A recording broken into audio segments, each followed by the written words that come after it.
جس زمین پہ سجدہ نہ ادا ہو، اس سے بڑا بھی کوئی جرم ہے؟ زنا کرنے کو گناہ سمجھتے ہیں، نماز کا چھوڑ دینا زنا سے بڑا جرم ہے۔ رشوت کھانے کو گناہ سمجھتے ہیں، نماز کا چھوڑ دینا رشوت کھانے سے بڑا جرم ہے۔ قتل کرنا بڑا گناہ سمجھتے ہیں، نماز کا چھوڑ دینا قتل سے بڑا جرم ہے۔ سجدے ہی کا تو انکار کیا تھا شیطان نے کوئی زنا کیا تھا، کوئی قتل کیا تھا، کوئی شراب پی تھی، کوئی جوا کھیلا تھا، کیا کیا تھا؟ کوئی شرک کیا تھا۔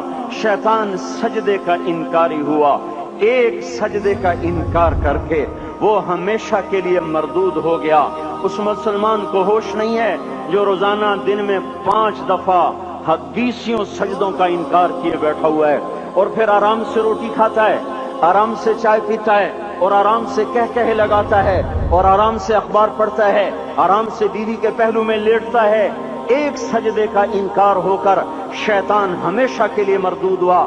جس نے فجر کا انکار کیا سجدوں کا، پھر ظہر کے سجدوں کا مذاق اڑایا، پھر عصر کا مذاق اڑایا، پھر مغرب اور عشاء کا مذاق اڑایا۔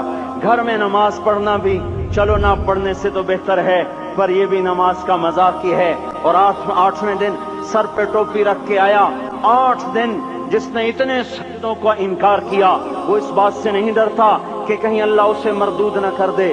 تو کیا ہوگا اس دن جب جن بچوں کی خاطر یا جس نفس کی خاطر اللہ کے بغاوت کی کہ اٹھا نہیں جاتا، آیا نہیں جاتا، گرمی بڑی ہے، سردی بڑی ہے، اندھیرا بہت ہے، کیا قبر کے اندھیرے یاد نہیں ہیں؟ کیا قبر کی گرمی یاد نہیں ہے؟ کیا جہنم کی آگ بھول گئے؟ کیا جہنم کے عذاب بھول گئے؟ کیا جنت کی نعمتیں بھول گئے؟ وہ اللہ کا کلام بھول گئے، وہ اللہ کا دیدار بھول گئے، وہ اللہ سے ملاقات بھول گئے، وہ محبوب خدا کی محفل بھول گئے۔ یہ کیسا اسلام ہے؟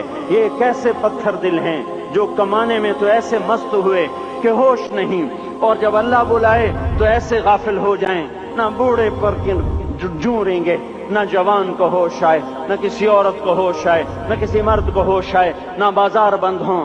ارے میرے بھائیو، حکومت سے پیسہ بچانے کے لیے ہڑتالیں کی، 20 دن بازار نہ کھولے، نماز کے لیے اگر دکانیں بند کرتے تو آج اللہ تعالیٰ آپ کو ہر ظالم سے باہر نکال دیتا۔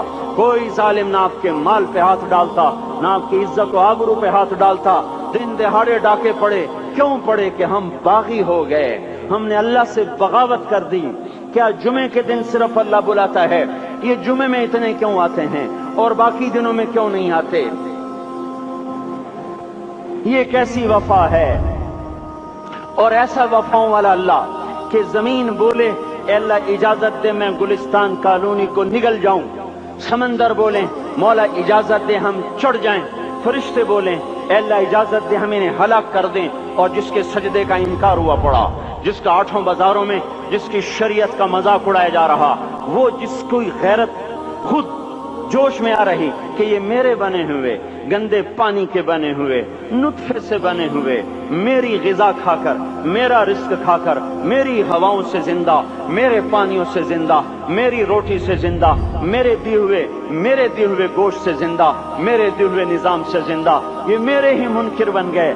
1500 روپے کا ملازم آپ کو چائے کی پیالی نہ دے تو آپ کہتے چل چھٹی کر، ہم کوئی اور رکھیں گے۔ اور جس نے اتنا بڑا وجود بخشا، آنکھوں میں چراغ جلائے، کانوں میں خون لگائے، دماغ میں برقی روئیں دوڑائیں، دل کو دھڑکایا، سارے بدن کے تک خون پہنچانے کا نظام چلایا، پھیپھڑوں کی فیکٹریاں چلائیں، رگوں میں خون پہنچایا، ہڈیوں کو غذا پہنچائی اور آنکھوں کو غذا پہنچائی، بالوں کو غذا پہنچائی، زبان کو بولنے کی طاقت دی، دانتوں کو کاٹنے کی طاقت دی، دو وہاں نالیاں لگائیں، سانس کی الگ کر دی اور معدے کی الگ کر دی، اور وہاں پردہ لگایا، جو غذا منہ میں جائے تو معدہ کھل جائے اور پھیپھڑے کی طرف جانے والی نالی رک جائے۔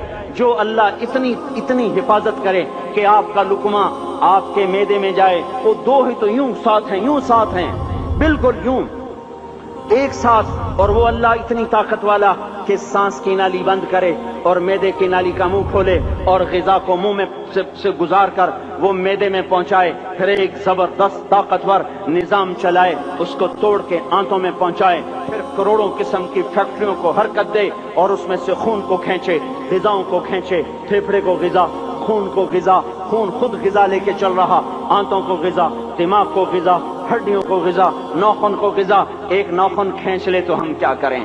کیا میرے مولا کا نظام ہے؟ یہ ہمارا قبرستان ہے، مردہ سیل باہر نکل رہے اور ناخن کی شکل میں باہر آ رہے، پھر آگے جا کے اور سخت ہو رہے، تھوڑا سا ناخن زیادہ کٹ گیا، سارا دن سی سی کرتا ہے، سارا دن ہائے ہائے کرتا ہے۔ یہی ناخن میرا رب کھینچ لے تو ہم تو ایک ناخن کا شکر ادا نہیں کر سکتے۔ یہ جوڑ بنا دیے، سیدھا کر دے تو ہم اسی کا شکر ادا نہیں کر سکتے۔ میرے بھائیو، یہ سب کچھ کر کے پھر ہم اللہ کے باغی ہو جائیں، ہے کوئی عقل میں آنے والی بات؟ ہے کوئی سوچ بچار کی بات کہ 1500 صرف دیے اور اس نے چائے کی پیالی نہ دی تو نکال دیا، اس نے گاہک کو ڈیل نہیں کیا تو نکال دیا، اور یہ وجود کہاں سے خرید کے لائے؟ یہ زمین کس نے بچھا کے دی؟ والارض وضعها للانام۔ اے میرے بندو، میں نے ہی تو تمہیں بنا کے دی۔ فاکہۃ، دیکھو میں نے تمہارے لیے پھل نکالا، والحب ذو العصف والریحان، میں نے ہی تمہارے لیے غلہ بھی بنایا اور بھوسا بھی بنایا۔ فبأي آلاء ربكما تكذبان، میری کیوں نعمتوں کو جھٹلاتے ہو؟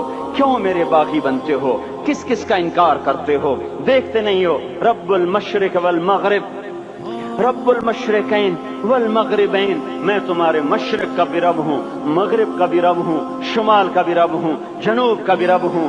فبأي آلاء ربكما تكذبان، پھر بھی تم میرے باغی ہو گئے، پھر بھی مجھے میری نعمتوں کو جھٹلاتے ہو۔